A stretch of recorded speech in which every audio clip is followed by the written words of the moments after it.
day by day, I try to structure it as best as I can, but hoping to inspire. I mean, I'm not saying I'm the best role model, but coming from where I come from, I'm hoping I inspire people because I came from nothing.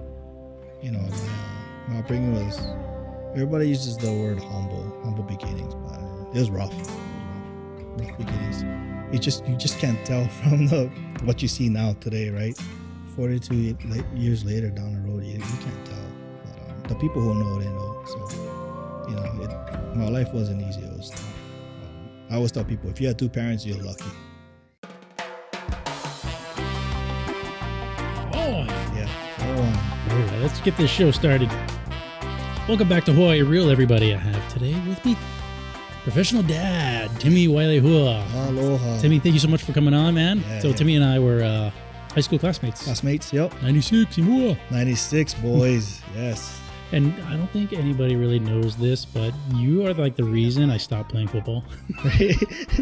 We were both slopbacks, right? Yeah, we were slopbacks. Yeah, I remember taking a hit from you during practice, and I was just like, yeah, it's not coming out of my nose. I don't think that was on purpose, though. But hey, it got me into hockey, so thank you. Awesome. I'm glad you told me that now. 42 years later, dude. I was much smaller in high school. I was like 140 pounds, and I couldn't put on weight, man. Yeah. I think I was the same. I just was a tad bit Dude, you were bigger. big. You were taller. Tad bit taller, tad bit bigger. Yeah. I think puberty struck me twice, maybe. I'm not really sure. Yeah. Much bigger guys, though, we had on our team, though. Yeah, I remember getting tossed around, and I was just like, I can't do this. I'm not getting bigger. These guys are getting bigger. Yeah. They had more Hawaiian blood than me and you, I think, combined. So. I'm part Japanese, so I got that small part too. It's hilarious. Funny thing you told me that story because I never knew. Sorry. I apologize now. No, but thank you. That led me down the whole path of hockey, and you know I've been playing hockey. And I still play hockey, and I've started a business with it. So. I know, that's awesome. That is an awesome thing. So if you didn't smash my brain, I never would have gone there. Oh, that's awesome, dude. Native Hawaiian entrepreneur right there. Yes. Yeah. God has many plans for many people. Yep. Yeah. Awesome. A lot of different paths. Different paths. Plenty paths. Yeah. All right. So you have economic background here. Yeah. So you have some thoughts on what's going on during this pandemic here in Hawaii. We're just on the verge of another shutdown, or we're having another shutdown going on right now. Mm-hmm. But movie theaters, go figure, right? You can go to the movie theaters, but you can't go to the beach. But neither here nor there with the orders and everything. What is the economy doing? What's that like today? And going into the future. Let me just give you a little background. I've been in the mortgage real estate business for like 20 years. So I don't consider myself an economy pro, but I've seen a lot of things happen throughout. A lot of things, you know, it's funny. A lot of things deal with other things in regards to, like, in my world, it's mortgage rates, right? So when that mortgage rate goes down, everybody wants to refi, everybody wants to purchase. But there's like trickling effects, right? You know, and it's kind of like the whole supply and demand thing, right? It's where the rates go down, everything gets cheaper, but not cheaper. Let me put that in a different way. How homes are supposed to get, you know, more expensive. So the value and everything fluctuates. But, you know, living here in Hawaii, I don't necessarily see that. You know, homes keep getting more expensive. I think back early 2000s, single family dwelling, probably right around 350,000. That same dwelling is probably right around 800,000. So, you know, everything's getting a little expensive. So even during the pandemic, their home prices are going up? Correct. You know, when I look at applications, and I always observe what people do in regards to employment, and I've noticed, and then maybe it's, I don't know, maybe it's just me, then this is my own opinion, but I don't see too many Native Hawaiians, put it that way, applying for mortgages or refinances for that matter. And it's just a matter of me looking at names. So that doesn't necessarily mean that's happening, but that's what I'm looking at, right? Face value. So when I look at that, it doesn't seem like a lot of Native Hawaiians are applying, which some may do, but I think a vast majority are not. And I'm going to say that anyway, because in my prior prior position at Office of Hawaiian Affairs, I would see a lot of that. We did a case study. A lot of Native Hawaiians, especially in the rural areas, right? They weren't qualifying, and that's a hard thing for them. One, because they don't have that financial literacy background, right? And that's a big thing, right? They don't teach that in schools. No, they don't. If they did teach that in schools, I think Hawaiians would be better off.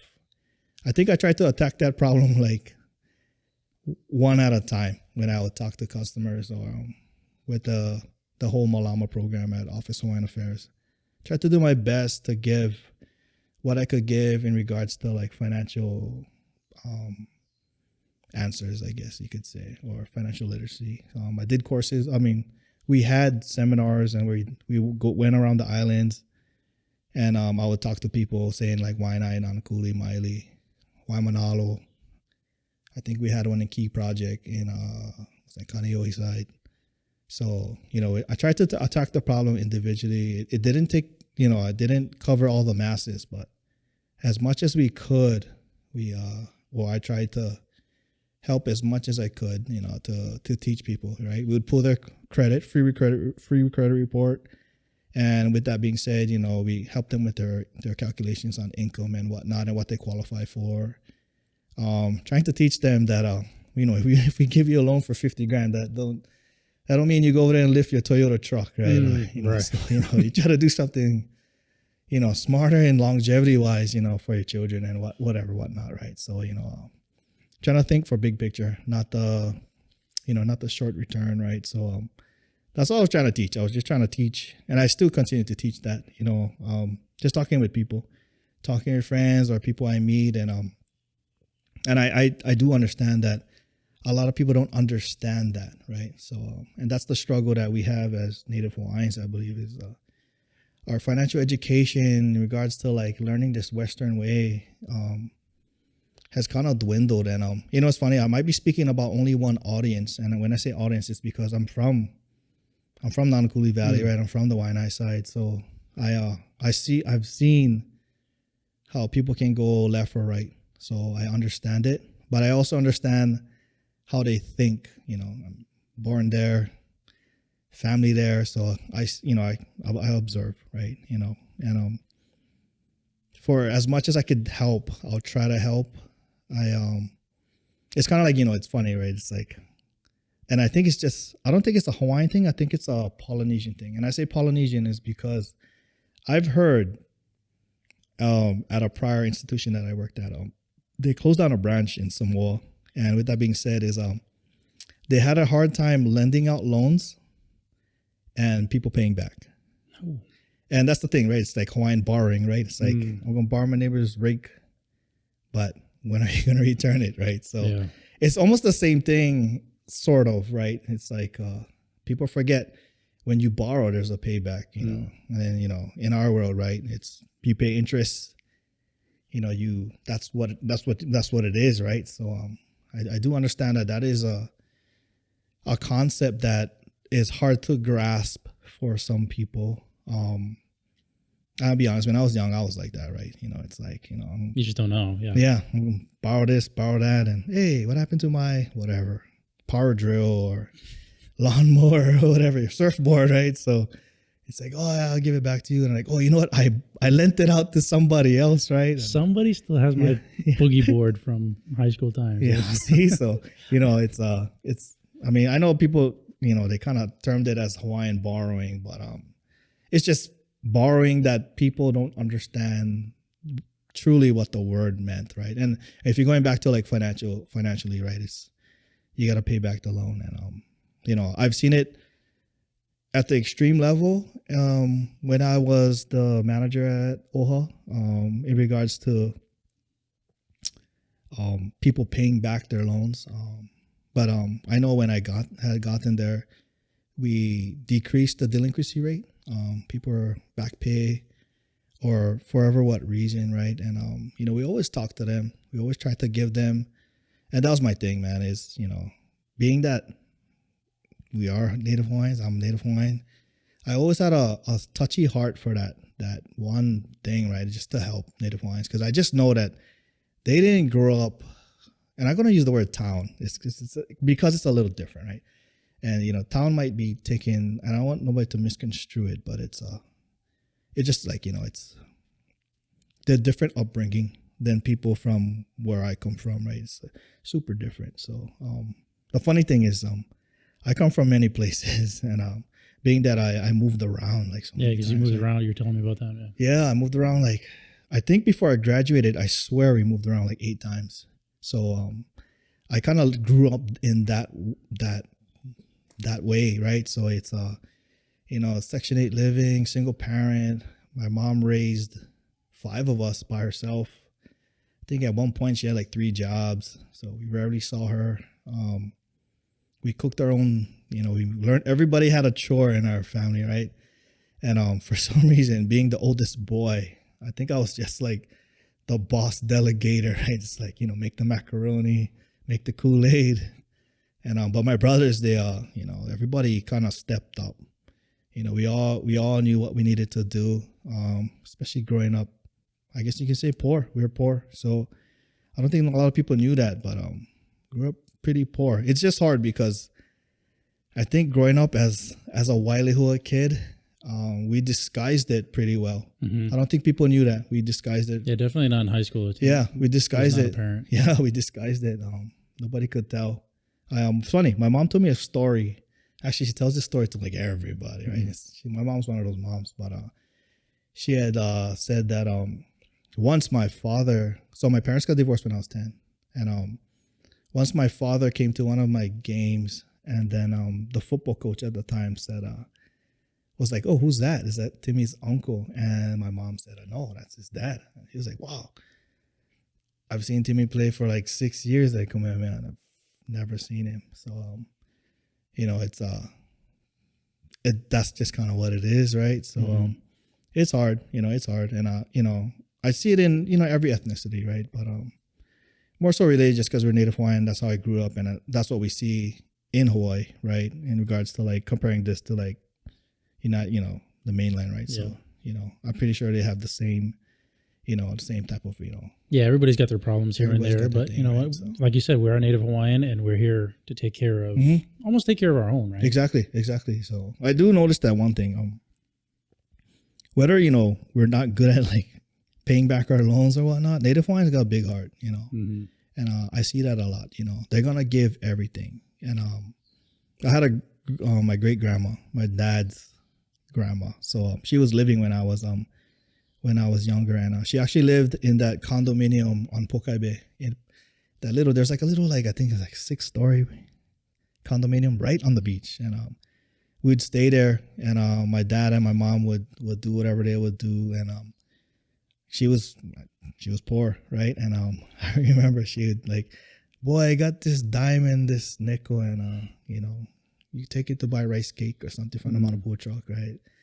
And she just gave whatever she gave, and I'm like, "Grandma, you don't need to give us anything, right?" But she's like, "No, I'm gonna give. If that's all I have to give, that's what I'm gonna give." And I remember those things, right? So I know that just, and she's like perfect example to me, a perfect example of a kupuna. Like you don't give what you can give, right? Whether you did right or wrong, they're gonna help you, right? So that's what I remember. But yeah, that's just Native Hawaiians, man. They're just big heart. Yeah, I see that a lot. Yeah, so you've just been growing up and raised and going into the corporate world with that outlook, still giving back and having that big heart. Yep. Still the same. Funny thing is, tell you a funny story. My mom retired from Nike in Las Vegas. She worked for Nike for a super long time, so retired like I think 1 or 2 years ago. Moved back to Hawaii, but we have an account, and when certain employees at my job reach a certain like production level, I'll buy them Nike shoes. So I actually have one on the way for I have an employee that she hit a certain peak, and I don't necessarily tell people that, but I just give, it's not like I tell people that, but I like to give, I think I give more than I get, right? So that's kind of my thing. It's like I have a soft heart for hard work, so I appreciate it. That's why. But that's like sort of a thing, right? Giving more means you're going to receive more also. Yeah, but it's funny. I don't look at it in that way, right? It's like, if I buy this guy this and he's going to do all these things for me. Nah, not necessarily. I just like to give. No, not in a selfish way. No, I'm not talking about that at all. It's talking about, being a giver Oh, I see. You're The going, return. Yeah, the return. there's going to be that return. I think I can see that. I don't know. It's weird because I've given a lot to other people and I didn't see any return. But maybe not directly from them, but you see that return coming from somewhere in the world. The way I looked at it is, if I give, I hope that they take that same concept and give to other people. It doesn't have to necessarily be me, right? So I'm hoping they just give back to somebody, right? So just pay it forward, right? And that's the way I look at it. So, and that's the only way to kind of like push the culture out, right? So, I mean, I've seen it more in Hawaii than I've seen it anywhere else. And I've been, around the United States. So it's a little different, right? It's a little different. The concepts are super different. So I think that's why I think people appreciate Hawaii. I mean, the gathering place, it's the place of aloha. And I hear it all the time, especially when kids go to college, right? And everybody just gravitates to that Hawaii kid. So I can see that happening where they're like the popular kid on campus, right? So, and everybody loves them. Or even if you're not a college kid and you're a Hawaiian family and you move to like North Dakota, right? Everybody's like, wow, these people are super cool, super generous, right? So I see that all the time. So I think that's a blessing that we grew up in this world of aloha, right? So the economy with the shutdown. Yeah. So I know we digressed from that thing, but I know I kind of went on a little tangent, I think. But to go back to like the economy, the way I looked at it is a lot of people are unemployed. And I do see that because part of the requirement, and this is a good requirement for every bank, is when you get a loan, you have to call their employer to ensure that they're still working within 10 business days. And if they're not, you can't qualify for the loan, right? So, and with that being said, is I've seen where people are working, and then say you started your loan like 45 days ago, and then it comes to that next month, and we call and they're not working, and it's really sad, right? So, with that being said, it's like I feel very fortunate to be essential worker where I'm working, but then I can look at these other families, right? And they all probably have their own problems, concerns, issues, and financing is a big thing, right? So if we can't give them that loan, especially because the rates are really low, right? They're below 3%. I think that's like an all-time low, right? So if we can't give them that loan, that would probably help them save like maybe $400 from their mortgage payment. That's tough. But I see the economy. I'm not gonna necessarily say tanking, but I see how everything affects everything, and whether it's the governor of the state just having to shut down, or the mayor shutting down certain things. I do see how the trickle effect, like I said, is I see how it kind of goes down the road, and it ends up affecting different things, right? So put it this way, like if you can't go to work, if you can't what is a job right now that's not working? I was going to say school teacher, but I'm not. Yeah, they just went back. Yeah. Distance learning. Some kind of, put it this way, easy example, entrepreneur. I see that all the time, right? Sure. If you can't, push out your product, you're not going to generate income, right? So that's a big thing. And in the mortgage world, how that affects, or in the loan world, right? If if your income is decreasing, going to like a decreasing trend, right? To be conservative about how to qualify, instead of averaging like 2 years on, say, 2 years tax returns on 2018, 2019 tax returns, you're going to use the 2019 or most likely the 2020 year to date, and you're going to, it's on a downward trend, right? So to be conservative, you'd qualify it that way, right? So say you're making $50,000 in 2018, 2019, you're making $45,000, and then come to 2020 this year, you're trending at less than that, right? So you're going on a downward trend. It's going to be hard to qualify that bar because, you're forecasting to see, or you're hoping that the bank's making a good decision, right? So because if we're going to lend you $800,000 to buy that house, we want to make sure you're able to pay, right? You don't want to fall into like forbearance or anything. So, and that's a big thing. But that I can see how the economy is affected by all these little things, and it's part of the government, part of the locally the state government, right? And especially now with tourism, I've seen a lot of hotel workers who are not working, and I also have family members who are hotel workers not working. So I can see how that affects them, right? Yeah, because that's our big industry here. Exactly. It's like talking about people who aren't in work, Exactly. who aren't like quote unquote essential right now. It's the tourist industry. Yeah, so I can see how that affects everybody, especially, and so like that goes down to tourism, right? So if tourists are not coming in, not only hotel workers are not getting paid, right? Everything else that relates to it, right? So I mean, I read the Pacific Business News every day, and every time I look at it, it's like it seems like some restaurant is closing down, right? Or some long-time restaurant is closing down. So you can see how it affects everybody in regards to the decisions that are being made. I think what's that fancy restaurant that it's in Ward that just closed down, I believe. I don't know. Oh, okay. I think it's right across the theater, and I swear I just read it like yesterday. But Nabu. Nobu. Yeah. I think it just closed down. So I see how everything affects that. And Nobu, I don't know how many. I couldn't afford to go there anyway. Sorry, Nobu. But when Leaky Drive-In shut down, shut their doors for good, that was terrible. And then Liliha Bakery, one of theirs is going to shut down, I think. Okay, I didn't know that, but I can see how that happens, right? With all these things going on. So I see how the economy works. I see how it's affecting everybody. And I'm going to go back to my industry on the mortgage side. There's a lot of people who are not working. Then you're going to call in to get a remod, right? You want a modification. You can't make this one payment that you had, and it's kind of like asking for leniency, right? To get a small break, right? So and that's going to affect everybody. And I read a lot in regards to like economy stuff. So I was reading something funny. I was reading something on LinkedIn about financing, and it said that they're thinking banks are going to get stricter, where they're not going to be so lenient come 2021, 2022, or further down the road, because they got to get paid, right? So, but I don't know how that's going to affect everybody, but I can see the trickle effect, and I can see how it affects everything. And, even going back to like 9/11, 2008, I've seen how that affected a lot of people. I know that when I was working for a smaller bank. 2001? What happened in 2008? I think that wasn't that 9/11? 2001. 2001, right? Yeah. What was 2008? The recession? There's recession, right? So, but I think that, it's a trickle effect, right? Yeah. So, I'm using 2008 because my 401k tanked. Right. Yeah. So that's why I'm using that date. But I looked at that as it's kind of like it's like a cycle, right? That's my understanding of it. Economy is like a cycle, right?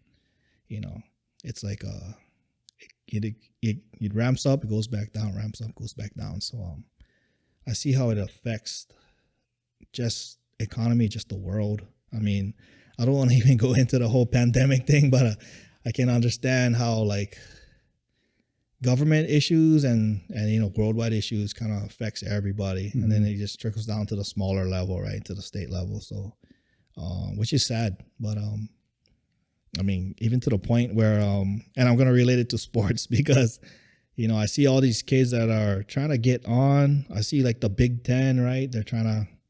They want to play, and then everybody's because they want to get that professional job, right? So they can't play because of all these things happening. But even to the Hawaii level, right?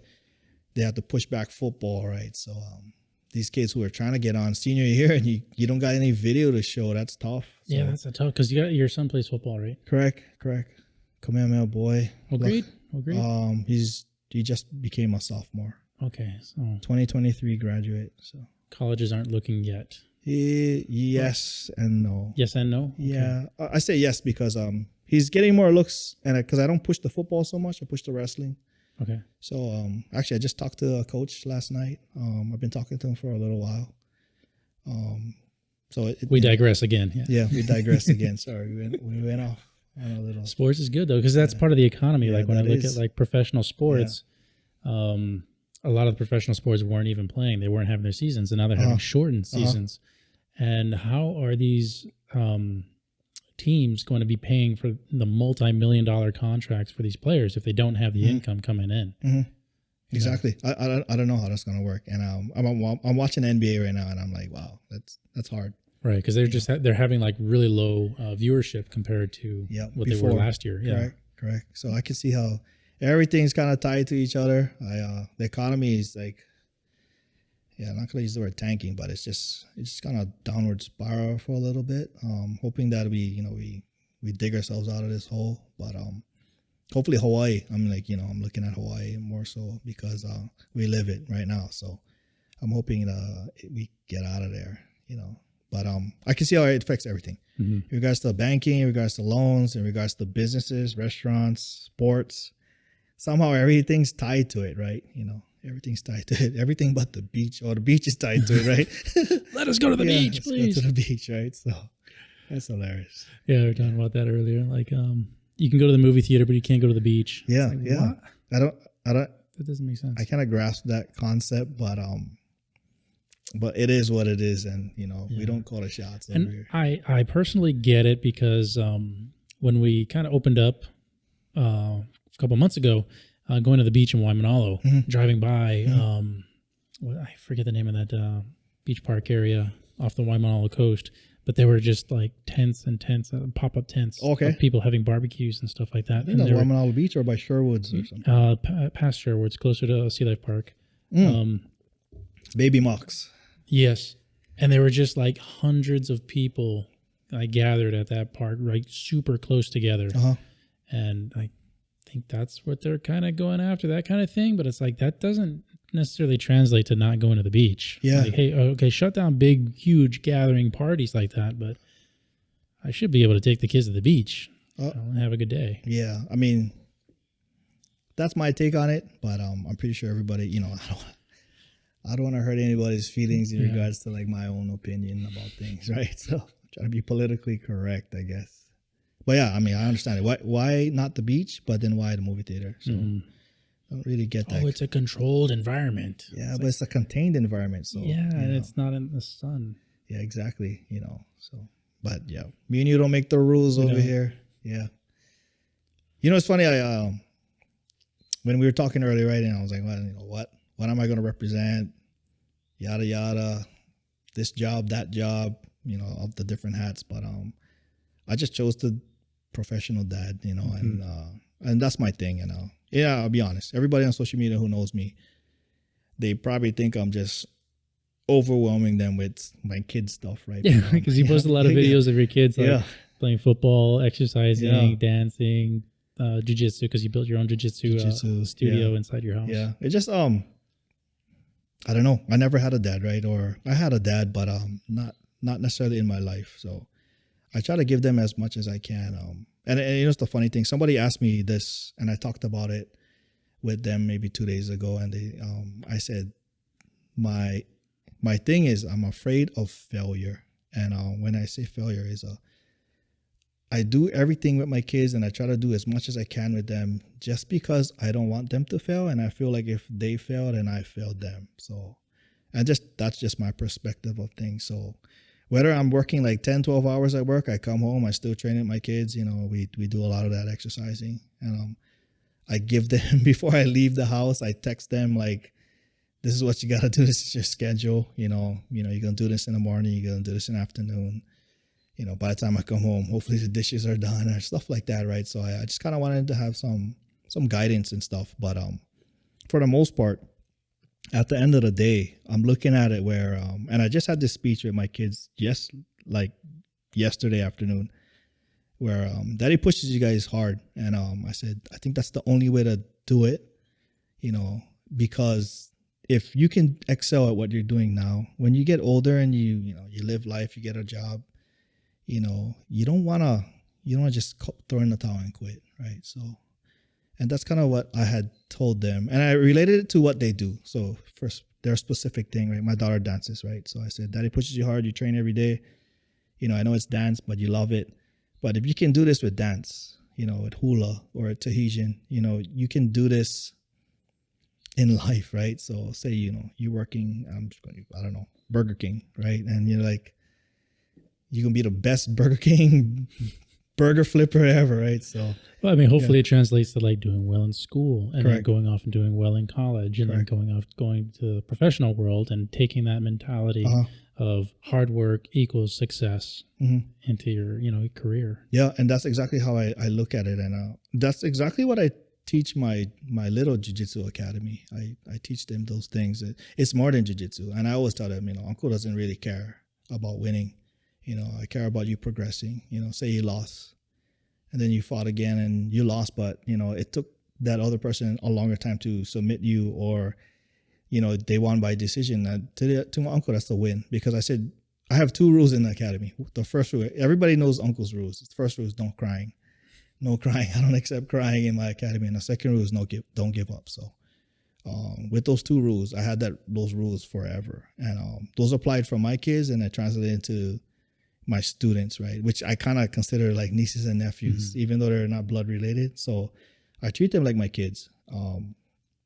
I treat them the same as my kids as I would theirs. So, I have the same rules. I want them to persevere and just push, and just kind of do what they got to do and don't give up, and that's a funny thing, because it happens every class, right? We have sparring at the end, and, that somebody cries, somebody lost, and I'm like, hey, you don't feel bad, just that's life. You just got to get back up, because not everybody's undefeated in life, right? So I tell him, you got to push through. That's all it is. Uncle doesn't really care. It doesn't really matter to me about you getting tapped out. Is what matters to me is you're going to get back up and you're just going to go back in there. And I see that. So I appreciate them understanding what I'm trying to tell them. But literally what I tell them is, because that's life. You can ask your parents.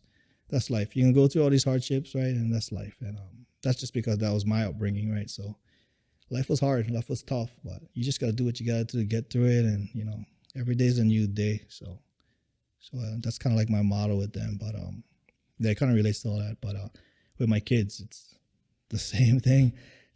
I just want them to do good in life. And, Daddy going to give you as much as I can, as best as I can, and give you the opportunities that I can. So, and that's only because I've never had those opportunities when I was young. So I figure I don't know. It's like give back, right? It's the Auntie Bernice way, give back. So with that being said, it's funny. My first student that I ever had at my Jiu-Jitsu Academy, he's an adopted child, and he's probably my biggest success story. Might even be more than my kids, because they've been successful too. But he's been a big success story to me, in my eyes.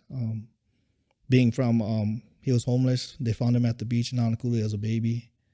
And I love that kid. He's a tough kid. He had some real tough upbringings, considered a drug baby. Got adopted into the family, and his family is like my family. And he's like literally like my nephew. So tough kid, had some losses in a couple of tournaments, but I appreciate it, because they don't even know where he came from, right? He came from nothing. So drug baby, just found at Nanakuli Beach, and now he's doing super well, playing football, playing all these things. So, that's what I look for, that drive, that appreciative of them pushing through and persevering. And that's what it is. That's life to me. So pick that hat, right? I didn't want to talk so much about what I do in my daily life in regards to like career-wise. I'd rather just talk about, I don't know, being a dad, professional dad, yeah. Because you were telling me, I think last week you were texting me, or the week before that, about the structure that you have and the scheduling for your children on a day-to-day basis, and the goals that you set for them and stuff like that. I was like, oh my God, I'm failing. I got to step up my game. I'm just like a dad Nazi. Yeah. So that text that involved I was telling you about how I made that whole Excel spreadsheet, right? About goals for my kids every year from like now until they're like 25, right? So maybe kind of going like a little too far as a dad, but it kind of goes back to what I was saying about, I'm just scared of failure, right? So my kids have these goals, 3 kids, right? So I have 3 kids. They are with 14, 12, and 11. And they have these goals to achieve. And every time they achieve the goal, they knock it off. But they all have ultimate goals, right? So, and when they hit their ultimate goals, like these little goals gets them to that ultimate goal at the age of 25. My youngest, funny, super creative. He made his goal to like 50 years old, right? So he already knows what he's gonna do, I guess. So, which is impressive, right? So, and I figure I try to give him some structure my 3 kids structure, because I don't, I'm thinking like you're like me, right? When we're young, we don't know what we want to do, right? You just end up doing something, right? Yeah. I didn't think I was going to be a banker, but ended up being at a bank. So 20 years already, but I didn't grow up and like, oh, I'm going to be that banker, I'm going to be that entrepreneur, or, you don't know what you're going to do. But I figure I give them some guidance, whether they, they teeter off of it or not, it's totally fine. But to kind of structure their lives like a Nazi, and they kind of track it. So I've been tracking a lot of things with them. We actually have logs, like composition books. And my oldest son, because he's the oldest, he's done it the longest. But you can go back to when he was probably like 6, 7 years old. And I keep them. They're like, I got a stack of them, and all his accomplishments and his routines, his schedules, and I put all kinds of stuff there. But I know one day they're gonna look back at it and like, wow, look at all these things I've done. It's like a record, right? It's a record of things they have done, and there's also all kinds of things in that comp book. There's also their schedule, what they do. My kids are into like working out, right? So they'll put all the things they do like on a daily basis, right? There's the normal push-ups, sit-ups and stuff. And then they, now my son's older, he can lift weights, right? He's doing the bench press, squat rack. And, so they put all these things in. And then, even if it's like sprints, right? They did like all that. I did like 20 hill sprints. So I kind of morphed them into being a lot more structured, and started with that Excel spreadsheet, and they've kind of been following it. And I don't know, it seems like it's been working. So they have these like short-term goals, like, go for next year, right? So my son is wrestling for Kamehameha, and his thing is like, I'll be state champ. And I'm like, yeah, just continue to do what you do. And, with your comp book on those like workouts and training and cardio exercises, and, club training with, his club his Ever Wrestling Club. He's morphing it into that goal, right? That comp book of training, then it's hitting that goal on his Excel spreadsheet. And then my daughter, same way. One of her short-term goals was to be a soloist in hula. And she had gotten that opportunity from her kumu, Keanu and Lono. She became a soloist for the Halau Hiaka in Makalehua. And it was for the Hula One 29 last year. And she became the soloist. So that was her goal, if she had won or lost, her goal was just to be the soloist. And, fortunately she won, and that was really awesome for us. But that was her goal, to be a soloist. And then for my youngest son, he's a little different.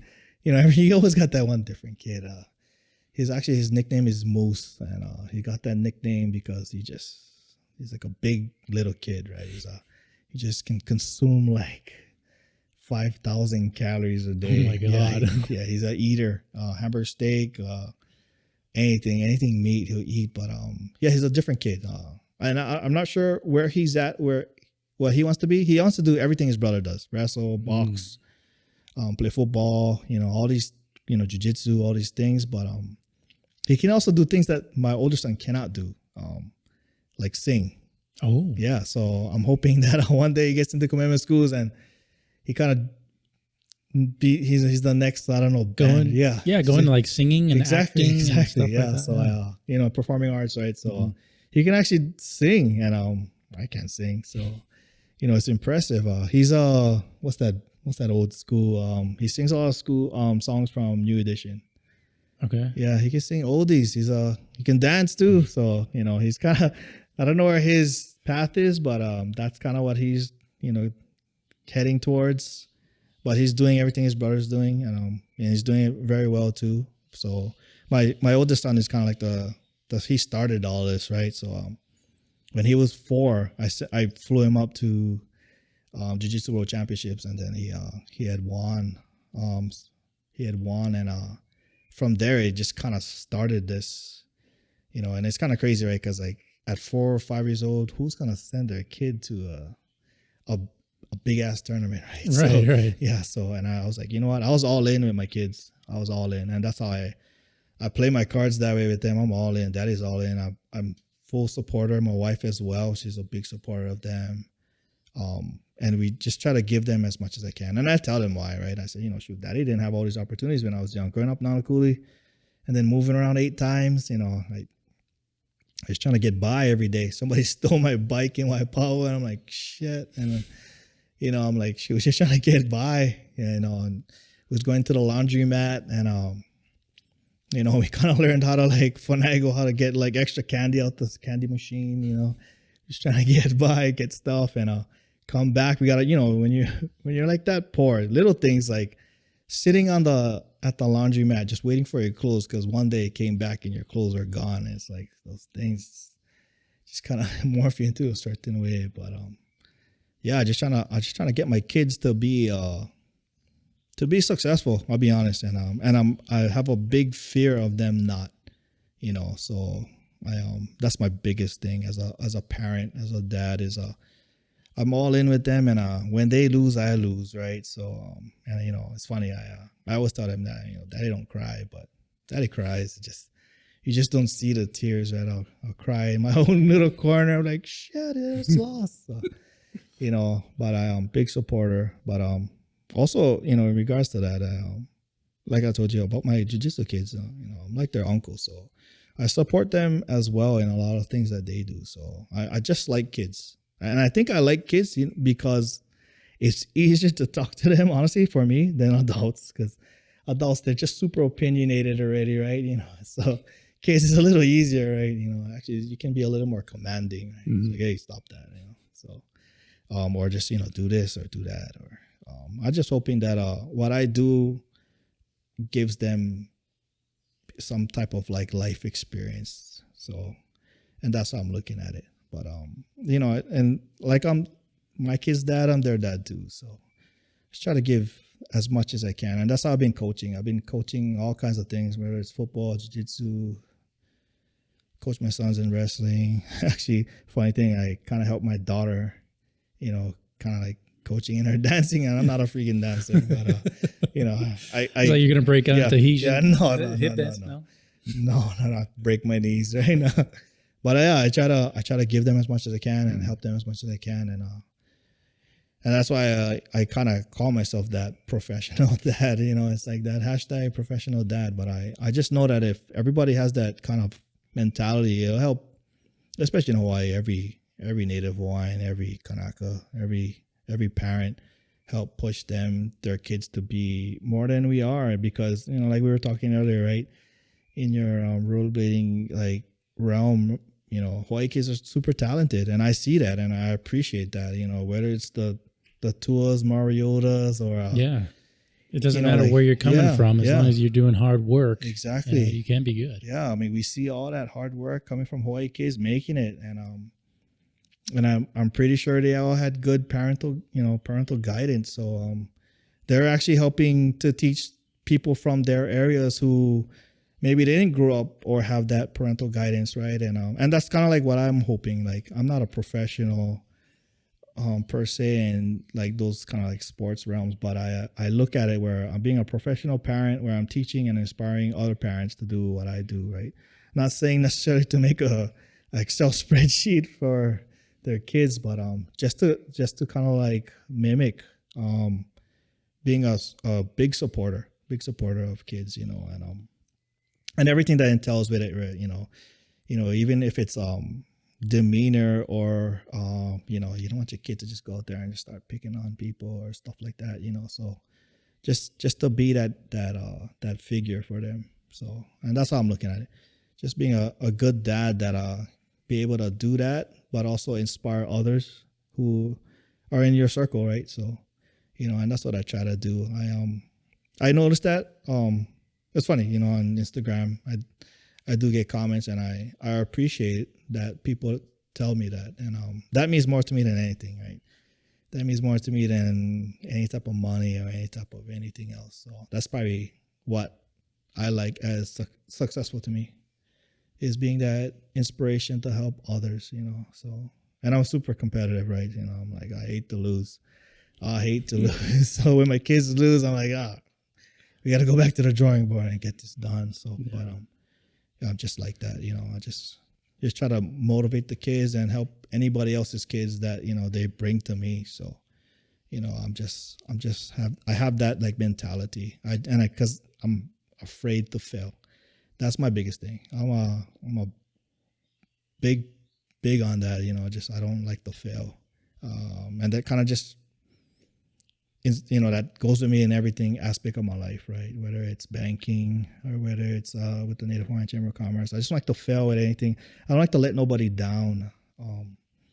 You know, it's just with my family, right? I just feel like daddy's got to do everything, and I push myself. And funny, I actually spread myself really thin with all the hats I carry, right? Whether it's helping run that mortgage division at First Hawaiian Bank, or helping with the Native Hawaiian Chamber of Commerce, or just helping with commitment schools, or just coaching at the park, football, with the jiu-jitsu kids. I always feel like they count on me. Everything, so I always feel like I always have weight on my shoulders, but I don't shy away from it. I just kind of push myself, which kind of is not a good thing at sometimes, because I feel like if I don't get enough sleep, I get a little sick. But but I do. I go to the extreme. I go to the extreme, and that's kind of how I push through my whole life, right? So, I just do what I gotta do to be that parent, or that father figure, or that that inspiring uncle, to help everybody. So, and that's kind of how I take my life. Just day by day, I try to structure it as best as I can, but hoping to inspire. I mean, I'm not saying I'm the best role model, but coming from where I come from, I'm hoping I inspire people, because I came from nothing. My upbringing was, everybody uses the word humble beginnings, but it was rough. Rough beginnings. You just can't tell from what you see now today, right? 42 years later down the road, you can't tell. But the people who know, they know. So, my life wasn't easy. It was tough. I always tell people, if you had two parents, you're lucky. It's tough. It was tough. So, but I do know a lot of people. I kind of gravitate to other fathers who grew up just like me, who are just single parents. And then they kind of they made it through their life too. And I always try to inspire those dads as well. I'm like, dude, proud of you. You did awesome. Just like me. I remember when we were young, running around, and you didn't have a dad either, and you've accomplished what you've accomplished now. Here, whether you're in fireman or policeman, or you're working as a realtor, or maybe you're just a refuse man working at a rubbish yard. It's like, I'm proud of all of them. Just to come up where they come up, and providing for their family, right? So, and that's the whole thing. Money means nothing. That whole aloha, that whole aina, that whole love for everything, for everybody. That's the whole thing. That means more to me than anything. I mean, money is it just helps with everything, right? That just helps everything. But at the end of the day, money's just paper, right? So, but it just helps with a lot of stuff, right? But back in the day, you didn't have no money, right? You just barter everything, right? I'll trade you this rock for that sand. So, but just trying to inspire and help people, and do as much as I can. But I'm not gonna lie, money does help, and that was kind of part of my motivation to do what I do in my career, because I knew that it would help my kids to fly them to the mainland, attend this camp, attend this tournament, get more exposure, buy this equipment, right? So I just know that it helps. It does help, and that was part of my motivation to move up in my career, to develop, a bigger salary to provide for my kids, so they could enjoy the fruits of life, right? So, and that was my motivation. It was never for recognition of this or that, like VP or president or whatever.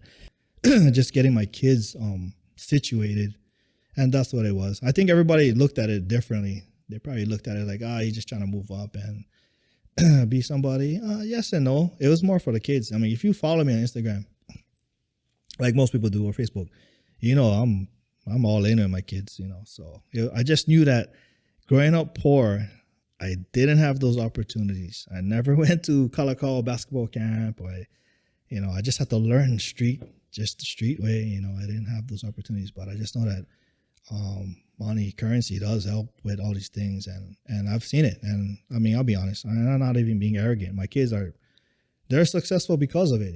I've been helping them. But not only that, the monetary side, but just from me supporting them. That was it. Just supporting them and what they do, and just being there as their dad. Where I'm like that Nazi dad, because I'm not the nicest dad. I guess I can be rough. Yeah. It's tough love. Yeah. To be that successful dad, you cannot be nice all the time, So, and I tell them that, in the real world, nobody's nice. So it's just like that, it's, you just got to push through, and not everybody's nice, and you just got to live with it, because that's where the world is. But if you can handle your dad, you can handle anybody else. So, Timmy, thank you so much for coming on. I appreciate it. Appreciate it. Fabulous, inspirational story you have. Yeah. Thank you. Yeah. Thank you. We'll see you on again, hopefully. Yep. Oh, awesome. Thank you. I appreciate it, Wani. All right. This is great. Stay happy, Hawaii. Yep. Aloha.